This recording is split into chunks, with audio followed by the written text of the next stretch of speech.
Voluntaryong sumuko at nagbalik loob sa pamahalaan ang dalawang dating miyembro ng Communist Terrorist Group dahil sa hangaring muling makapiling ang kanilang pamilya at mamuhay ng tahimik at mapayapa.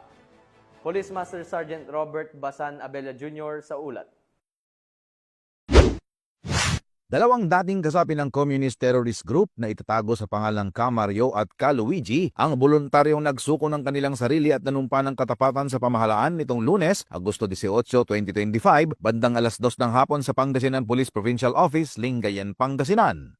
Ang aktibidad ay naisakatuparan sa pamamagitan ng pinaigting na internal security operation ng Pangasinan Police Provincial Office, katuwang ang mga local government units, iba pang ahensya ng pamahalaan at ang komunidad sa ilalim ng Coplan Lassi 2025.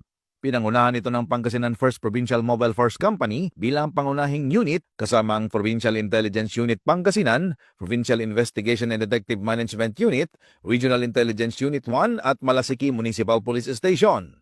Saksi sa panunumpa sina Police Colonel Arbel C. Marculio, Provincial Director ng Pangasinan Police Provincial Office at iba pang mga kinatawan mula sa pamahalaang lokal, hanay ng militar at iba pang national government agencies. Bilang bahagi ng programang Bagong Pilipinas na nagsusulong ng inklusibong kapayapaan at pagunlad, tinanggap ni Ka Mario at Ka Luigi ang ayuda mula sa pamahalaan na kinabibilangan ng assorted grocery items at isang sako ng bigas.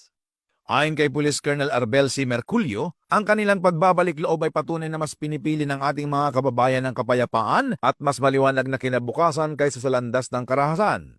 Itinuturing na malaking hakbang ang kanilang pagsuko tungo sa pagpapatibay ng kapayapaan at seguridad sa rehiyon. Hinihikayat din ng pamahalaan ang iba pang dating kasamahan ng mga sumuko na talikuran ng armadong pakikibaka at yakapin ang mas mapayapa at mas maunlad na landas sa ilalim ng Bagong Pilipinas. Mula dito sa Ilocos Region, ako po ang inyong PNN correspondent, Police Master Sergeant Robert Abella Jr., alagad ng batas, tagataguyod ng Balitang Pulis.